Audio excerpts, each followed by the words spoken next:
Okay, hi everybody. Meteorologist Rao here with my colleague Joe Cioffi. We have the Joe and Joe Weather Show tonight, and we also have, via Skype, a special guest. That is Bill Goodman from the National Weather Service Forecast Office for New York City, though the actual office is not in New York anymore. It's out in eastern Long Island in Upton, New York, and we're very pleased to have Bill on. He's been with us before, and we've got an interesting change of pace for the upcoming weekend. After a few days of dry, beautiful weather, we are going to see a distinct change in the overall atmosphere come the weekend and probably right on into this upcoming week, Joe. No doubt. You got a bit of a coastal low starting to form, Mr. Goodman. You and I were talking earlier today. We were looking at the radar. I actually have it on the screen here. I'll bring it up full so everybody can see. This is the Jacksonville radar, and you could, even though the echoes are kind of disorganized, Bill, you could see there's a bit of a counterclockwise twist to all this. Yeah, you do see that. The echoes look a lot broader than they did earlier. I know earlier this afternoon it looked like some really nice spiral bands. That seems to have petered down a little bit, but maybe it's still trying to get its act together. We have a couple of days before this gets here. Yeah, a few people, Bill, has been bringing up the fact that the question of tropical versus non-tropical. You have your ideas with regards to how if this system were to become tropical, it's going to have to track further offshore than what's currently being indicated. Correct? Yeah, I think so. You'd want the center over the warm Gulf Stream waters, and right now it looks like it may just ride right along the coast, and if it does that, some of the banding features will be over the water, but not the center, so it won't really get the chance to organize all this deep convection around the center like you'd have in like a really true tropical storm. I'm going to bring up the models from late this afternoon and this evening, and we'll take a look at.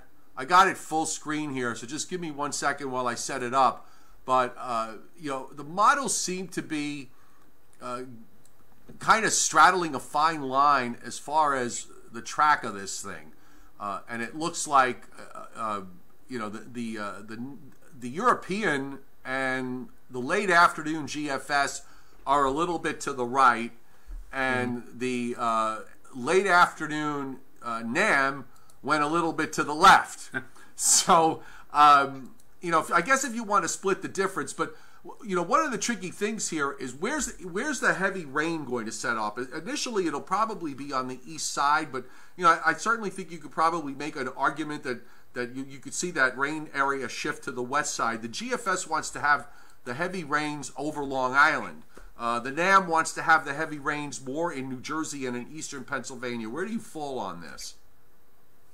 It's kind of a tough one, because out east of the center you have you have very strong lift in the low levels, but I see that the NAM did go more toward the idea of the strongest winds being to the east of the low center and the heaviest rain to the west. Kind of tough call. I'm not quite sure how that's going to play out. Hang on 1 second, Bill. Okay. Because I actually, I'm trying to pull up some of the comments. The Weather Service, Sid Jokum, and I did also read this. Hang on. That in the discussion talking about the possibility of some severe some severe weather and tornadoes with this. You and I have both seen, Joe and the three of us have seen it happen in situations like this where you have, this very deep upper trough that's actually going negative, and you have at the same time you've got this strong southeast flow. The ocean water temperatures. I mean, this is talking about a straight southeast wind off of 75 to 80 degree water. A lot of lift. A lot of vertical motion. You could wind up with some strong thunderstorms developing in this, but it's always kind of tricky to figure out where. Yeah, I mean, it could it could be like when we had, I think when we had Tropical Storm Irene come up the coast, we had I mean, there was the whole area of tropical storm winds, but there were some embedded thunderstorms in there that I think produced a tornado or two, or at least an area of like locally much stronger winds. So we could see something like that as the center's getting up this way, and there'll be a warm front out to the east. Those anytime we have a warm front going through here in the summertime, especially nighttime, early morning, got to watch out for that typhoon. Yeah, I put the NAM up now, and this is from late this afternoon. So now it wants to take the low in near Delaware Bay, and then move it pretty quickly northwestward.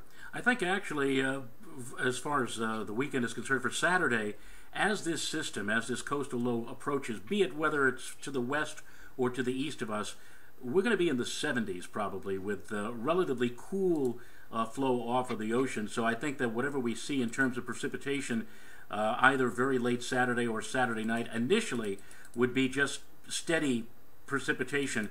But kind of like I sometimes call it the crowbar effect. Once the system actually passes our latitude and continues northward, we're going to be suddenly forced into that very high level of, the dew point temperatures like at or near 70 degrees, and the precipitation will go from steady light or steady moderate to convective. And that is when I think we're going to see the potential for thunderstorms and the possibility maybe of severe weather, if there is any severe to be dealt. But that would not happen, Joe and Bill, I think, until either after midnight or very early. After midnight Saturday night or very early on Sunday morning. I think leading into it, Saturday afternoon and evening, again, we'll just get that steady precipitation pattern as, again, the temperatures are. And I think actually on Saturday, guys, dew point temperatures locally are still going to be in the 50s, so it's not going to be the pristine, beautiful weather we've had the last couple of days, but it's still going to be, I think, somewhat comfortable. It's not until overnight Saturday night, when many people are sleeping, that all of a sudden we jump from the 50s to near even above 70, and it's going to be a very, very different picture when people step outside to either go to church on Sunday morning or get their morning paper or their rolls or their pastry or whatever they have on Sunday morning. It's going to be a very different thing as opposed to what they saw on Saturday in terms of overall comfort and overall conditions. Yeah, I agree, and muggy and kind of windswept too. It's that's not a combination that we often see. We think of these types of storms being more in the cool season, nor'easters, southeasters. To get something like this that's not really a tropical storm this time of year, very unusual. Bill, I have the NAM's 10-meter wind map up. In fact, I'll bring it close up. My take on the wind issue, I certainly I certainly think we'll probably see some gusts to 30 or 40 miles an hour offshore and maybe right on the beaches. Maybe it gets a bit breezy inland, but unless this thing really wraps up pressure-wise, if you get this low, if it were to drop down to say 995-ish or something, then it might be more problematic with the wind a little further inland. But I would think that the stronger gusts are going to be right along the immediate coast of New Jersey and the south shore of Long Island. Are you on board with that? Yeah, I tend to agree. The coastal sections would see the strongest winds, and it may take a while for that to happen. It might be like a bit of a temperature inversion that keeps stronger winds from aloft from trying to mix down to the surface, and they don't always get there. Yeah, and I think once we get after midnight, especially, that inversion goes away, and then then we have the potential to see some pretty strong winds, especially in any of the heavier showers or thunderstorms that develop. The heavy rain itself would help drag those winds down. Somebody on our one of our viewers, Barbara Bender, is asking, would we be near full moon, and if so, would this affect coastal flooding? Actually, Barbara, I believe tonight we're at first quarter moon, which would produce kind of a neutral, or what we call a neap tide. So we would not have astronomically high tides over the upcoming weekend. The moon will be waxing and will be increasing, and we'll be getting more into an alignment. But full moon, I believe, won't come until the middle or latter part of next week. So at least we don't have the problem of the tides being aggravated by the lunar phase this particular go-around. And another person had asked about, Linda Ziegler-Pennington, when would this rain begin? I'm not sure exactly where she is, but in the Hudson Valley, I would not be at all surprised if we had the first raindrops, not anything steady or heavy, but the first raindrops, a little light rain, start moving into parts of the Hudson Valley as early as 2 to 4 o'clock Saturday afternoon. Derek Rentschler asked about, he's in eastern Pennsylvania, so some spots in eastern PA have been rather dry, others not so much. But it looks, Bill, like this trough dropping into the east and creating this tropical southerly flow is putting us in a place where I think we haven't been in a long time, where we're looking at much, if not all, of next week with the chance for downpours and thunderstorms just about every day. Yeah, and one of the funny things is usually we get a system like this that breaks this type of pattern. This one's actually bringing it in. Seems like a lot of the week to come is going to be a very wet one, especially as you get inland toward the higher elevations, Poconos, Catskills. It could be quite a bit of rain this coming week. The flow aloft, actually, because I'm looking off the 18Z 500, which I've got up there for you. The upper low actually drops almost straight south as it weakens, and the flow off the Atlantic is light southeasterly all week long. And then you've got another shortwave digging toward Lake Superior, trying to carve out yet another general broad trough to our west. This takes us, if this is right, this takes us right through the end of the month and into the beginning of August. This is a rather interesting, from the standpoint of, I'm trying to think back over the last few years, we haven't really seen something like this in midsummer. I could remember closed lows in the early part of, not early summer, but late spring. In May, I could remember a couple of cases where we've had closed lows, but this is ridiculous. This is late July now, and you simply do not see in our part of the world a closed low drop suddenly in from the Great Lakes or any part of the United States into our sector at this time of the year. It just does not happen. You're more used to seeing these big, 594 high-pressure ridges parked off the eastern seaboard and pumping in heat and humidity or whatever, but this is really very, very strange. Yeah, the last time I was on, as I recall, we talked about the whole pattern. I had mentioned I thought the whole pattern was shifting from the heat that we had toward something more like this early. I would expect this to be more in the month of, once we get into August. We still got a bit of July to go through, and we're getting this. So yeah, it is kind of on the early side. And how often do we see a cold front that goes all the way down to Georgia? That's really what this whole system is. At least the one coming up the coast is forming along. So just very, very unusual, very, very weird weather pattern that about to get into. One of the things I've been saying, Bill, with respect to this trough in the east, to me, so far at least, we've had we had Hurricane Chris form as we've described it, sort of a homegrown system because it formed basically off the southeast coast. Probably you want to trace it back initially to a cold feature in the atmosphere that separated from it, warmed up, and so on. But the trough in the east to me would suggest, and the fact that the Beryl, Chris, and you could even throw Alberto into this argument, I believe, that you're going to probably have systems more on the Atlantic side of the equation for the hurricane season, as opposed to the ones like last year, which had a very large and long duration westerly component to them. Maybe this year we may see them have more of a northerly component to them, which might make them more of an interest to the Atlantic seaboard. Mm-hmm. Dave Tolleris did a pretty good presentation yesterday.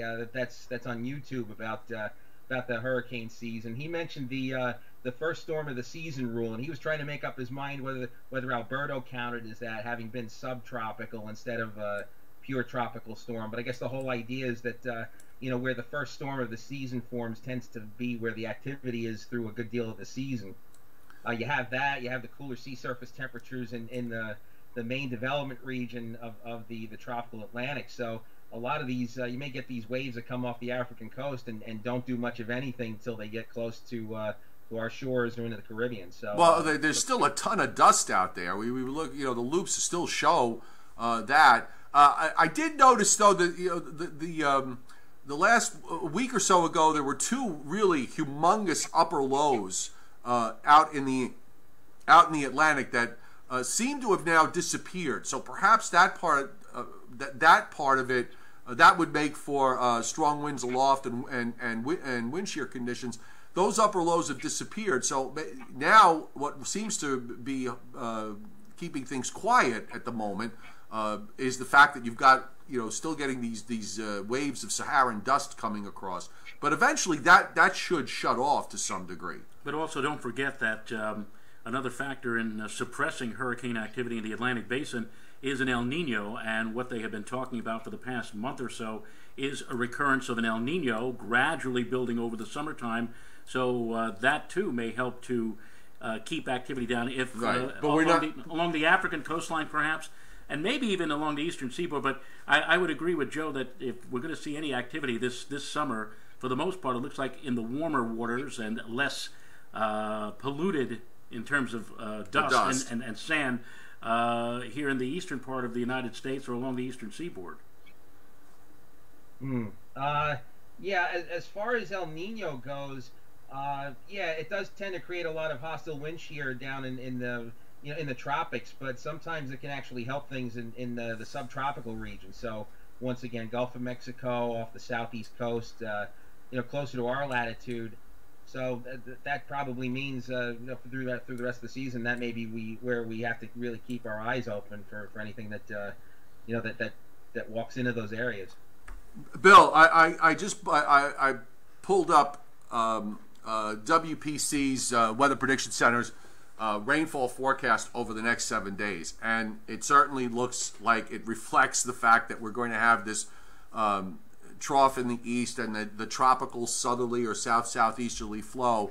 It looks, they're pretty bullish on rainfall amounts up and down the eastern seaboard. And they told them that's like 7 inches in those lighter. The lighter yellows are like 5 to 7 in parts of northeastern PA and looks like the middle Hudson Valley and northward. But get down to near the coast, they're showing every bit of 3 or 4 inches over the next week or so. I think that certainly that I think that's possible, and you could probably get at least half of that with the weekend system. Yeah, and then I guess the rest would come from the upper trough to the west. Any disturbances rolling through. Probably a lot of it will be diurnally driven, where once we get a little bit of daytime heating, go from maybe just morning clouds or maybe a little bit of morning sun to I guess what we could call self-destruct sunshine. You get clouds, then you get the heavy showers each afternoon, early evening. Yeah, that could be a wash, rinse, repeat type of situation a lot of next week. And yeah, those areas that you mentioned, northeast Pennsylvania, the Catskills, that's with the southeast flow, you have all this moisture-laden air that's flown up mountain slopes. So that's that could be a problem. I can remember one time, this back when I worked at the Mount Holly office, a southeast flow event where there was a spot in northwest New Jersey that got close to 20 inches of rain in just one afternoon. I think that was up in Sussex or Western Passaic. Broke dams, just tremendous flash flooding. I don't know if anything would quite happen like that, but in mountainous areas, the rain's going to get wrung out by this.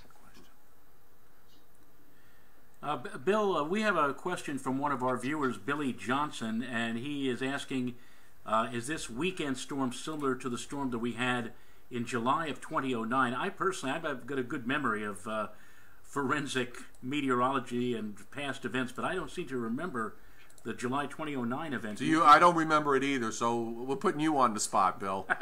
Oh boy, I pulled up I pulled up a lot of storms, and I missed that one. That was not on the list. Okay, that's understandable. You know, that once upon a time I could rattle these things off one after another. But you know, as the clock ticks for all of us, the hard drive up here fills up. And it doesn't want to remember anymore. I've got enough data in here, and I've kind of lost that ability, which, I was always like, that was like one thing I used to be able to do, and I can't seem to do it anymore. So I rely on the kindness of strangers, as Vivian Lee said. Yeah. Or you store all that information on the cloud somewhere, and then pull it. Nowhere to look for it is the. Yeah, that's what I've had to do. But July 2009, I missed that one. But I looked at a whole bunch of things. Joe Bastari mentioned Tropical Storm Brenda from 1960. Someone else also asked me that question earlier on one of my other posts and brought up Tropical Storm Brenda. I was trying to remember that one too, and that didn't seem to ring a bell. Yeah, that one's a little tough. I wasn't even a twinkle in my parents' eyes yet, so that's before my time. The following year, there was another unnamed tropical storm went up the coast. Same sort of situation. Let's see, what else did I come up with? At the end of the big mid-Atlantic floods in June 2006, there was a low that developed off the Carolinas, rode up through the Delmarva up to Long Island, produced some pretty strong winds and heavy rain. It seems to, it seems to happen on a somewhat regular basis. Yeah. And, we even thought about August 2014 with the big flash. Also, the National Weather Service, NOAA, actually has a library where they have every single weather map, daily weather map, going all the way back to the middle of the 19th century, or when they started, I think in 1870. And you can actually see any of those maps.